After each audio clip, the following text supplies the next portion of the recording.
Okay, we have here the sum from n equals 0 to infinity of 1 over n squared plus 1. And I did this one not too far back, a week or so ago. And in that one, we used digamma function. I mentioned we've got different ways to do it. Of course, we almost always have different ways to do it. So this method's going to be a little unusual. I'm going to use an identity that I derived not too far back. What I want to do is something kind of strange. I want to use the series definition for cotangent on this. So I have these two formulas over here to the right that we derived in previous videos. This one's kind of simpler looking, but I think this one's going to help us better for this problem. So let me just get rid of this and we'll focus on this one here. What I want to do with it is I want to plug in for the input on x. I want to plug in I pi. Now I know it seems like this has nothing to do with the problem, but we'll get to the point where you'll see that it's related. But right now it just seems like I'm doing random math on the board. So we'll just plug in I pi everywhere we have an x. So over here, we're going to have this sum. I didn't really give myself much space. So we have, this is going to be 2I pi. This is going to be plugging in I pi into x is going to be I squared, pi squared minus n squared, pi squared. And then here we notice we've got pi kind of all over the place, and maybe we can get some cancellation. All I need to do is, let's just multiply in pi on both sides. Multiply it in on the right side. Let's just distribute it in, so I'll multiply it in here, turn this into a pi. That way what's going to happen is this is going to cancel here and give me a 1. This over here, this becomes pi squared. So let me try to clean this up. This first part's just going to be 1 over I. Then we've got our sum. And actually, let's bring 2i. 2i can be a constant, so I'll bring 2i out front. And then we have the sum. Now, I squared is going to be minus 1, so I can write this as minus pi squared minus n squared pi squared, and then what we have left here is just pi squared.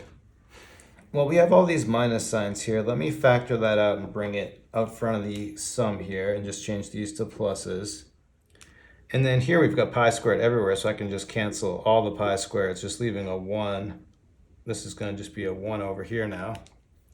And you may see what's happening if I simplify this more. We've got 1i minus 2i times our sum. I forgot to fill in my stuff here. So this is going to be the sum from 1 to infinity. And now we just have 1 over, rearranging this, n squared plus 1.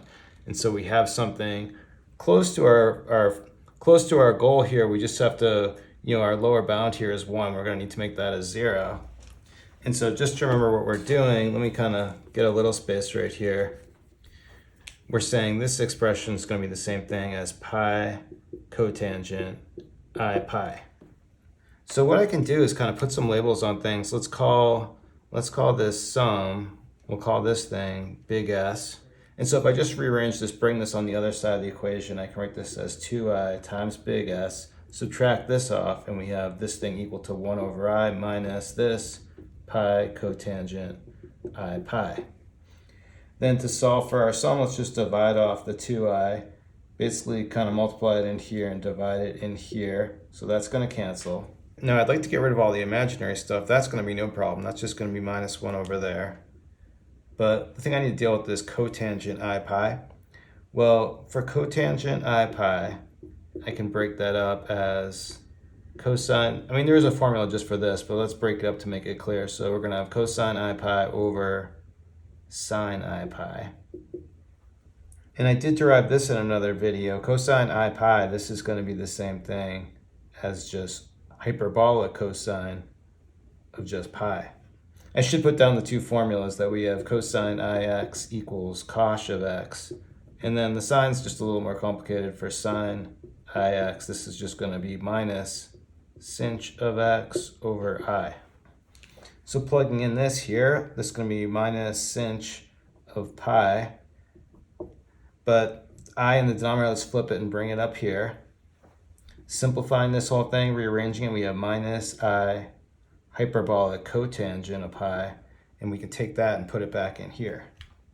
So let's see what happens. This is going to become, with this being minus 1, this is going to be minus 1/2 in front, minus pi, plug in this stuff, so it's going to be minus hyperbolic cotangent of pi.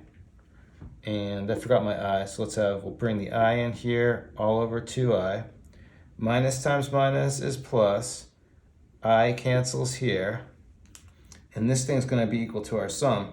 Now, just one thing, getting back to this lower bound here, well, that's going to be pretty easy to fix because we're just missing one term, the 0 term. So when n equals 0, we're just going to have 1 over 1. So that right there is going to be 1.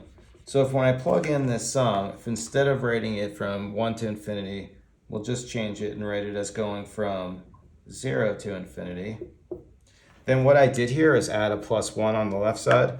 All I need to do is add plus 1 on the right side. So putting together 1 minus a half, that's going to be 1/2. So let's get this thing all over one common denominator of 2. So for my final solution, we have just 1 plus pi hyperbolic cotangent of pi, and that's it. One note on the solution, if you watch the other video, you notice the answer looks a little different. That's because for hyperbolic cotangent, we could put that into exponentials. So we could write this as e to the pi plus e minus pi over e to the pi minus e minus pi for our definition of hyperbolic cotangent. And then from there, you could simplify it more if you want. There's a lot of different ways you could express it. You could multiply in e pi over e pi, manipulate it, and you can get it into the same form as that other solution. I kind of like it with the hyperbolic cotangent, but either way. Okay, that's it for today. Thanks everyone for watching. Have a good day.